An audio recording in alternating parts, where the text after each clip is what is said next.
Barton is what you would consider a pipe hitter. He's not the type of individual that's going to get into, let's just say, the fire service and just be that guy that is bare minimum. Everybody talks about the guy that somebody loves to be around. He just has that persona of somebody that people like to hang out with. He cares about his job a lot. You can tell there's a true passion for it. Faith, family, and fire in that order.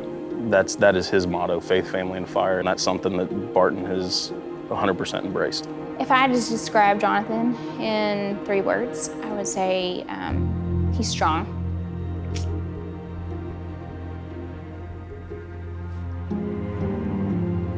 He's very dependable. And he's very hard-headed.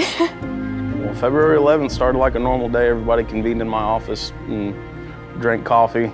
So fast forward up towards around lunchtime, we had talked about how we were going to do a gear workout.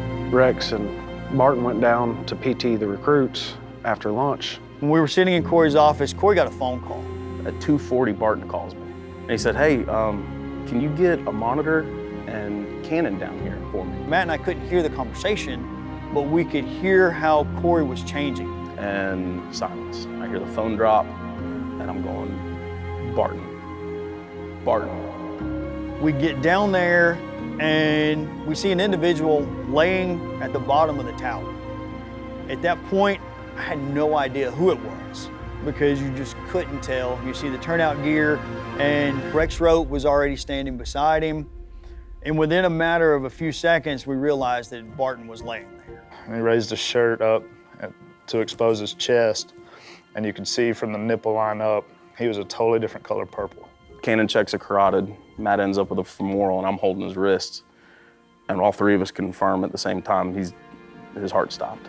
So the day that I got the call, and I say the call, was February 11th at around 3:09 p.m. My phone rang with a number I didn't recognize, so I just let it go to voicemail and figured I would catch it later.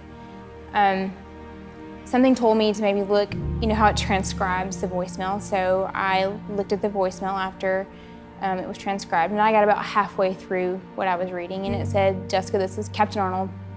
There's been an accident at the training center. I need you to come to the hospital. I'll send a car for you. I'll never forget. We pulled in. All I could see was a sea of blue uniforms. I can't tell you who was there. I don't know whose faces it was, but I just could see blue uniforms, and there was lots of them.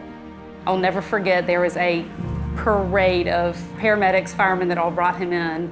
He had some of the best paramedics working on him, though, which was a relief when we saw them. When he came in, the most important thing is he was already receiving high-quality CPR and resuscitation. As soon as he got to our hospital, we took him to the cath lab. He was still having that CPR, and at the same time, we opened up his blood vessel, which was 100% blocked. We also had to put artificial heart pump to keep the blood circulation going because his body was in shock. When I first saw him for the first time, it was hard. It was like it was his body, but he wasn't there. I tried to be there every day at least once to check on his wife and check on updates. I was at the hospital every day. Every day Barton was there, I was there. Got to go in and see him. He could hardly talk. He's still got a bunch of wires and stuff going everywhere on him, but he was awake. Just little stuff like that, and then it would start improving. But really, as the days went by, starting to have more neurological function, things started to get a little bit easier. And then when we went up and saw him, he was actually mildly conscious and able to kind of mentate. It's when you realize that maybe things are going to be okay. Jess called me when she got the discharge papers saying, hey, we're going. And I said, we're on our way. From somebody that you're doing compressions on 2 weeks later, walk out of a hospital setting to go home is just priceless. Putting everything in that truck and then climbing in that seat and her driving us away from the hospital was like, finally, I'm going home. Of course, not knowing what we were getting ready to be hit with at home. The days at home may have actually been harder than the days in the hospital.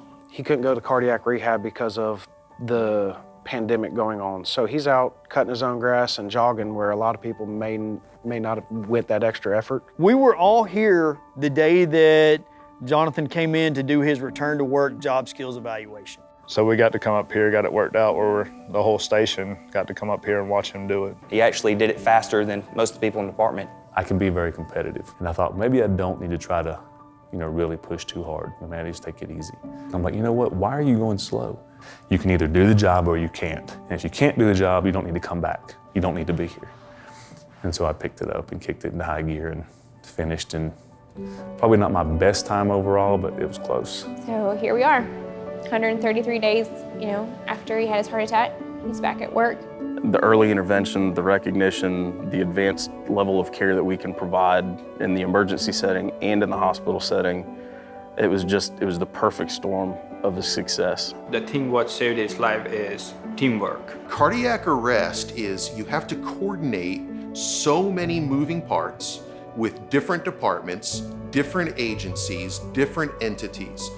And all you have to do is have one of those go wrong, one of those not be as efficient, and we don't have a celebration, we have a funeral. If it hadn't been for, again, everything falling in place, it would have had a different outcome. We knew that the emergency department was going to do what they had to do. And then cardiology got involved. And then the intensive cardiologist got involved.